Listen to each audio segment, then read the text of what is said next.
पार्वती जी ने बच्चे को बचाने के लिए ग्रह से निवेदन करा। ग्रह ने पार्वती जी से एक बात कही, इस बच्चे को मैं एक शर्त पर छोड़ सकता हूं।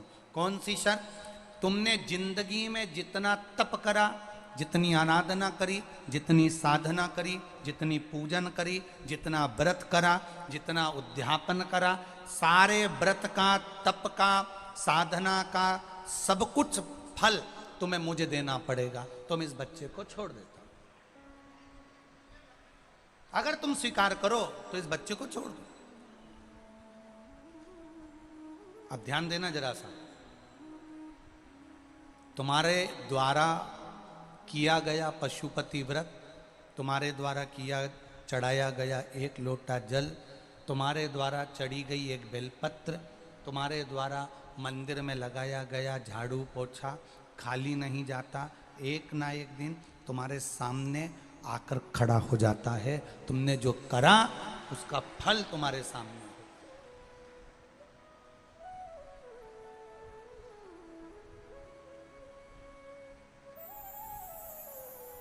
जो तुमने करा उसका फल मिलेगा।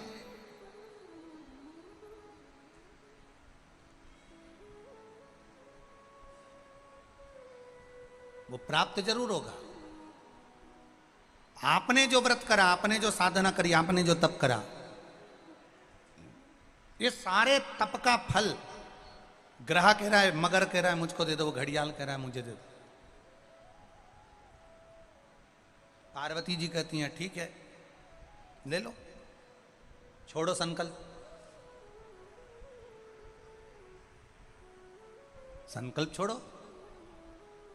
पार्वती मैया ने सरोवर का जल हाथ में लिया और सरोवर का जल हाथ में लेकर माता पार्वती जी कह रही हैं, सुनो ग्रह, ए घड़ियाल, ए मगर, इस अनजान बच्चे के प्राण को बचाने के लिए मेरी जिंदगी का जितना मैंने तप करा, साधना करी, व्रत करा, उद्यापन करा, जो भी करा सब तुझे देती हूं। जल छोड़कर दे दिया, जल छोड़कर दिया। ग्रह जो अभी तक बेकार दिख रहा था, ग्रह जो अभी तक भयंकर दिख रहा था,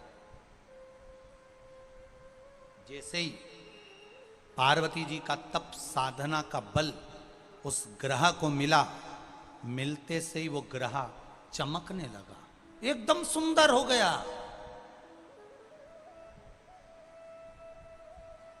सोने जैसा चमक रहा है ग्रह, सोने जैसा।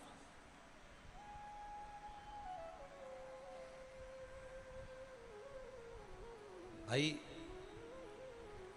क्रीम की चमक 15 दिन, 20 दिन, 6 महीना, 8 महीना रहती है, पर अच्छे कर्म की चमक जिंदगी भर मरते दम तक रहती है। अच्छे कर्म की चमक। फिर कहेंगे एक बार, मत बुरे कर्म कर बंदे वरना पछताएगा, भगवान की आंखों से तू बच नहीं पाएगा, तू बच नहीं पाएगा। अरे ओ अज्ञानी मत करना, तेरे कर्म का फल भी तू ही पाएगा, जैसा किया तूने तेरे आगे आएगा। मत बुरे कर्म कर बंदे वरना पछताएगा, भगवान की आंखों से तू बच नहीं पाएगा, तू बच नहीं पाएगा। शिव कथा कह रहे,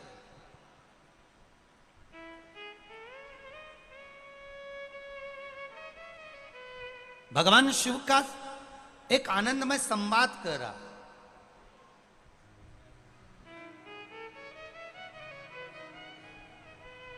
पार्वती जी ने दे दिया अपना तब्बल, ग्रह चमकने लगा, मगर चमक गया, सुंदर हो गया, एकदम सोने जैसा चमक रहा था मगर। प्रसन्न चित्त में मगर ने कहा, ग्रह ने कहा, पार्वती जी आप इस बच्चे को लेकर जा रही हो, आपका ये बच्चा मैंने छोड़ दिया है, इसको मैं अब खाऊंगा नहीं, पर एक निवेदन करना चाहूंगा, आपकी जिंदगी लग गई, हजारों वर्ष आपने तप करा, बेलपत्री का पत्ता खाया, नासिका के एक श्वास से श्वास लेना, उसी से छोड़ना, वो भी छोड़ दिया आपने, आपके शरीर पर मिट्टी दबती जलती चली गई, और आपने इतना बड़ा बड़ा तप करा, साधना करी, और 1 मिनट में पराए बच्चे के लिए आपने वो तपबल दे दिया, आपने वो तपबल एक पराए बच्चे के लिए दे दिया।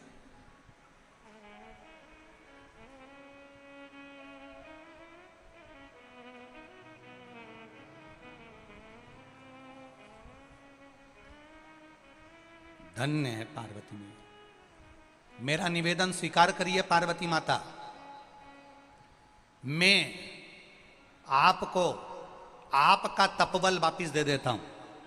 पार्वती जी कहती नहीं नहीं नहीं नहीं, मुझे नहीं चाहिए, मुझे नहीं चाहिए, क्या करूंगी अब मैं इस तपबल का?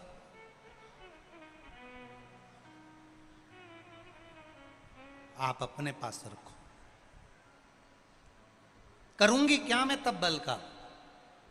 पार्वती जी हजारों वर्ष का तप है तुम्हारा, जिस तप के बल पर तुम्हें देवादिदेव महादेव मिले हैं, जिस तप के बल पर महादेव ने तुम्हें वर्ण किया है, जिस तप के बल पर भगवान शिव ने तुम्हें अपना बनाया है, यह हजारों वर्ष का तप है, हजारों वर्ष का।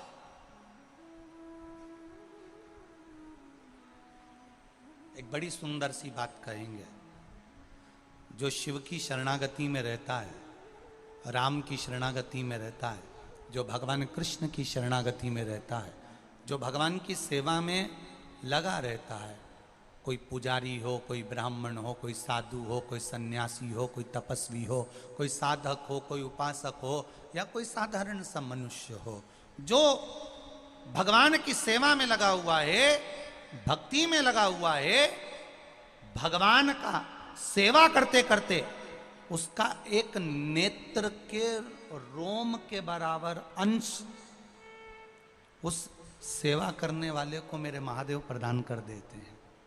सेवा करने वाले, तुम देखना, कभी कभी कोई बोलता है तो उसकी वाणी बिल्कुल सिद्ध हो जाती है, कोई बुजुर्ग माताएं बोल देती है तो वाणी सिद्ध हो जाती है, कोई ब्राह्मण जन कह देता है, कोई पुजारी जन कह देता है, कोई संत, कोई साधु, कोई सन्यासी, कोई तपस्वी, कोई साधक, कोई उपासक, कोई कह देता है, उसकी वाणी सिद्ध हो जाती। कारण भगवान की सेवा में वो निष्कपट भाव से लगा हुआ है, भगवान की सेवा में वो तल्लीनता से लगा है, तो उसको एक महादेव के रोम बराबर का भी फल उसको मिल जाता है, तो उसकी वाणी सिद्ध हो जाती है, उसके शब्द सिद्ध हो जाते। इस व्यासपीठ से बेटमा की इस पावन धरा से आज एक बात कहना चाहेंगे, आपकी जिंदगी में अच्छी लगे उतार लेना। जितने लोग आस्था चैनल पर सुन रहे हैं, जितने फेसबुक यूट्यूब पर सुन रहे हैं, वो भी अच्छे से सुन लेना। एक लोटा जल लेकर जो देवादिदेव महादेव के मंदिर जा रहा हो, जो शंकर भगवान की आराधना कर रहा हो, रामकृष्ण की आराधना में डूबा हुआ हो, निवेदन है उसको देखकर कभी जिंदगी में हंसना मती और उस पर कभी उंगली उठाना मती, नहीं तो जिंदगी भर ना उंगली रहती है, ना कहने के लिए शब्द रह पाता है। जो नारी, जो बच्चा, जो पुरुष, जो बच्चा युवान हो, बूढ़ा हो, जवान हो, किसी अवस्था का हो, नारी हो, पुरुष हो, ब्राह्मण हो, क्षत्रिय हो, वैश्य हो, शूद्र हो, जिस वर्ण का हो, अगर वो शिव की आराधना में लगा है, शंकर के मंदिर में रोज जा रहा है, प्रतिदिन शिवालय में जाकर सेवा कर रहा है, भले झाड़ू लगाए, पोछा लगाए, एक लोटा जल चढ़ाए, चाहे बेलपत्री रखे, चाहे निर्माल्य को लेकर विसर्जन कर आए, कुछ भी, अगर वो शिवालय में जा रहा है, शंकर की गुणगान गा रहा है, शंकर की आराधना कर रहा है, शिव महापुराण कथा सुन रहा है, शिव की अर्चना में लगा है, जिंदगी में कभी उस पर ना तो उंगली उठाना, ना कभी अपशब्द कहना, क्योंकि शिव के भक्त कभी पलटकर जवाब नहीं देते, पर शिव के भक्त का जवाब वो महाकाल राजा, कालाधिपति समय के अनुसार दे ही देता है, वो देता है। शिव का भक्त कभी जवाब नहीं देता, शंकर कालाधिपति त्रिकालदर्शी कैलाशी स्वयं देता है। जिस घर में माता पिता रहते हैं उस घर में बच्चे अगर झगड़ते भी हैं ना तो सबसे ज्यादा डांट लगाने वाले माता पिता होते हैं। बच्चे आपस में डांट नहीं लगाते, बहुएं आपस में डांट नहीं लगाती, पति देवर आपस में डांट नहीं लगाते। घर के बुजुर्ग बैठे हैं तो कह देते हैं अभी हम जिंदा हैं, क्या बड़बड़ कर रहे हो, चुपचाप बैठो, हम बैठे हैं ना, निर्णय हम देंगे, काम हम करेंगे। ब्रह्मा ब्रह्म लोक में रहते हैं, भगवान विष्णु वैकुंठ लोक में रहते हैं, मृत्यु लोक का देवाधिदेव है महादेव। शंकर भगवान कहते हैं तुम्हारा बाप बैठा है, पिता बैठा है, जवाब मैं दूंगा, तुम्हें देने की जरूरत नहीं। जवाब मेरा महादेव देता है, जवाब मेरा शिव देता है। तुम तो श्रृंगार करके शिव के मंदिर जाओ, लोटा भर के जल चढ़ाओ, श्री शिवाय नमस्तुभ्यम गाओ, भगवान की भक्ति में डूबते जाओ। जवाब देने की जवाबदारी उसकी है, आपको नहीं देना है। एक बहन जी ने एक भाई ने अपना फोटो लगाया जो कोमा में डूबा हुआ है। उस फोटो को देखकर हम क्या शब्द बोलें कि हम बोल भी नहीं सकते। उसका फोटो केवल दिखाओगे जिसकी आंखें खुली की खुली रह गई, वेंटिलेटर पर पड़ा हुआ है, मरे सी कतार। उस व्यक्ति ने, जो आप देखेंगे उस फोटो को तो आपकी आंख में भी आंसू हो जाएगा कि ये व्यक्ति जिंदा रह सकता है जिसकी आंखें फटी की फटी रह गई।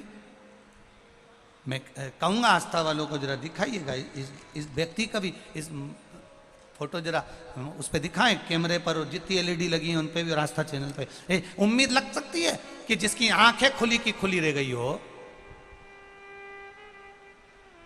जिसकी आंखें खुली की खुली रह गई हो, जो वेंटिलेटर पर पड़ा हुआ हो, शब्दों नली नली लगी हो, वो उसके बचने का सार्थत्व नजर आ सकता है। पर उसने पत्र में लिखा है, जिसने ये पत्र भेजा है, मेरा नाम अनीता पाटीदार है, मैं दनियाल खेड़ी आगर मालवा की निवासी हूँ, मेरी उम्र 45 वर्ष है। गुरुदेव, मैं वाणी से क्या वर्णन करूं, मेरे भोलेनाथ ने जो दिया वो कम ना दिया। जिसने लिखा है अपने हाथ दोनों हिला दे, अगर बैठी हो कहीं तो आप ही हैं, ऐसे हाथ हिला दीजिए, हाँ दोनों हाथ हिला दीजिए एक बार। श्री शिवाय नमस्तुभ्यम। गुरुदेव, देवर का एक्सीडेंट हुआ, कोमा में चले गया, जिसका फोटो आपने देखा। डॉक्टर ने हाथ खींच लिए, मना कर दिया, वेंटिलेटर पर पड़ा हुआ है। डॉक्टर ने कह दिया अंतिम सांस है, आंखें खुली की खुली रह गई है, बचना मुश्किल है। शिव मंदिर गई, केवल एक आंस लेकर गई थी। उस दिन मेरा पशुपति व्रत था, तीसरा पशुपति व्रत। शिव मंदिर में जाकर केवल एक बेलपत्र उठा कर लिया। आपने मना करा था, पर मैं उस देवर के लिए गई और शिव मंदिर से एक बेलपत्र लाकर डॉक्टर से कहा, आप कह रहे हो उसकी आंख खुली रह गई है, वो जा चुका है, वे बेलपत्र कुछ तो असर करेगी डॉक्टर साहब, एक बार उस बेलपत्र को मैं उसकी छाती पर रख दूं।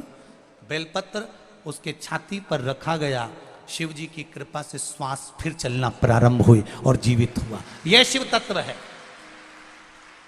डॉक्टर ने कहा था इसकी याददाश्त चली जाएगी, माइंड काम नहीं करेगा, खून के थप्पे जम गए सिर में, पत्र में लिखा है बहन ने, खून के थप्पे जम गए, अगर जीवित भी रह गया तो मरे जैसा रहेगा। गुरुदेव, इस पत्र में बहन ने लिखा है कि उसकी सांस भी चल रही है और हाथ पैर भी चल रहे हैं और उसकी याददाश्त भी पूरी है। ये मेरा शिव है, ये मेरा उगड़ी है। बहन बेटी है, हर हर महादेव। बैठ जाइए। शिव तत्व इसी को कहते हैं। अकाल मृत्यु वो मरे जो काम करे चंडाल का, काल उसका क्या बिगाड़े जो भक्त हो महा काल का। शिव की आराधना का फल खाली नहीं जा सकता। जवाब आपको नहीं देना है। शिव का भक्त कभी पलट कर जवाब ना दे। शिव के भक्त को जवाब नहीं देना है। उस काल अधिपति जिसने काल बनाया, समय बनाया, समय की सुई बनाई, तिथि बनाई, वार बनाई, इसलिए उसको महाकाल कहते हैं। वो महाकाल जब आएगा समय पर जवाब देकर जाएगा, आपको नहीं। पार्वती जी आप ये वापिस ले लो पुण्य। पार्वती जी कहती है पुण्य वापिस नहीं लूंगी, इस बच्चे को मैंने बचा लिया, बहुत है। उसी बच्चे में से देवादिदेव महादेव प्रकट हो गए, शंकर भगवान प्रकट हो गए और शिव जी ने आकर कहा पार्वती मैंने तो तेरी परीक्षा ली थी, क्या तू दया कर सकती है, क्या तू श्रद्धा रख सकती है, क्या तू अपना पुण्य दे सकती है? बस उसको देखना था। शिव जी कहते पार्वती वापिस ले ले, पार्वती कहती नहीं मैंने महादेव को दे दिया और क्या चाहिए। वक्त पड़ने पर अगर तुम्हारे मोहल्ले में, तुम्हारे नगर में, तुम्हारे क्षेत्र में कोई बीमार भी पड़ा है, तुम्हारे पास अगर कोई रुद्राक्ष है सीहोर का, तो सीहोर का रुद्राक्ष ले भैया, ले जाओ जरा पानी पिला देना। अगर है बच जाए बाबा